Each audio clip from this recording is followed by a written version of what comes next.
Hello ভাই, কখন না মেলা ব্লগের পার্ট 2 নিয়ে চলে মেলাতে অনেক ঘোরাঘুরির পর ভুল করে চেপে গিয়েছিলাম নাগরদোলায়। তারপরে যা আমার সাথে ঘটনা ঘটলো কি আর বলবো। তাহলে চলো শুরু থেকে শুরু করি। মেলায় ঘুরতে ঘুরতে আমার হঠাৎ করে মনে পড়ে গেল, যেহেতু আমার 50 বিঘে জমি আছে, আমি কাউকে নিতে দেব না, আমার সাথে টক্কর, নিজে নিজেই চাষ দেবো। তাই কিনে নিচ্ছে জন ডিয়ারের ট্রাক্টর। তবে শোরুমটা একটু খোলামেলা বেশিই ছিল, তবে তাতে আমার কোনো অসুবিধা নেই, কারণ 150 টাকাতে আর কি বা দেবে। 150 रुपया देगा।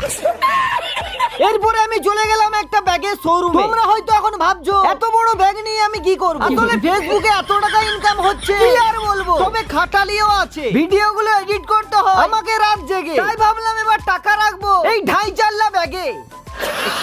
যাই হোক, ব্যাগ কেনার পর আরো এগিয়ে যেতে থাকলাম, কিন্তু এটা আমি কি দেখছি, এখানে তো আবার বউ বিক্রি হচ্ছে। এরপর আমি একটা দুর্গাপুরের বন্ধুকে কল করে বললাম, তোর বউ নেই তো কি হয়েছে, ভেঙে পড়িস না কান্না, 20 টাকা ভাড়া দিয়ে চলে আয় আমাদের পখন নাই।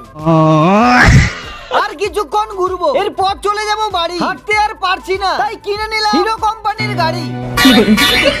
আমার নতুন গাড়ি রাখলে তুলবে কোসারি। এরপর মিঠুন চক্রবর্তীর ভাইয়ের কাছে আরো একটা ব্র্যান্ডেড কোম্পানির কম দামি চশমা কিনে নিলাম। চশমার কাঁচটা এতটাই পরিষ্কার ছিল, একবারে সব ঝাঁ চকচকে নয়, অন্ধকার দেখা যাচ্ছিল। এরপরে চশমা পরে নয়, চশমা খুলে হাঁটতে থাকলাম। তবে একটা জিনিস না বলে পারছি না, কখনকার মেলা কমিটির কিন্তু কোনো তুলনাই হয় না। যদি বলবেন কেন, তাহলে বলি শোনো, হঠাৎ এই ভিড়ের মধ্যে কেউ যদি ছেড়ে দেয় গ্যাস, তাহলেই ব্যাস। তবে আর কোনো চিন্তা নেই, কল করবে কাকাকে, কেউ একজন গ্যাস ছেড়েছে বলে দিবে ব্যাস, কাকা সঙ্গে সঙ্গে পাইপে করে ঢুকিয়ে নেবে ফাঁকা সিলিন্ডারে গ্যাস।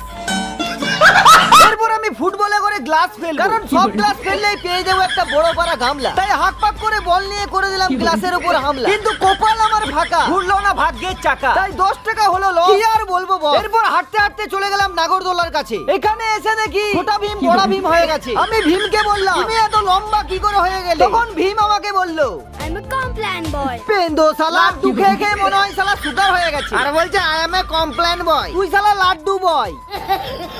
এইদিকে আমার বন্ধু নাগরদোলার দুটো টিকিট কেটে নিয়েছে, আর আমাকে সে জিজ্ঞাসা করছে নাগরদোলায় চাপলে আমার ভয় লাগবে না তো। আমি তখন বন্ধুকে বললাম, আমি প্যারাশুট নিয়ে এরোপ্লেন থেকে ঝাঁপিয়ে দিই। আরে এটা তো সামান্য নাগরদোলা। বন্ধু তখন আমাকে বললো, এটা আবার তুই কখন করেছিলি? আমি তখন বন্ধুকে বললাম, কেন ফ্রি ফায়ার গেমে। अभी मैं गाली नहीं दे सकता।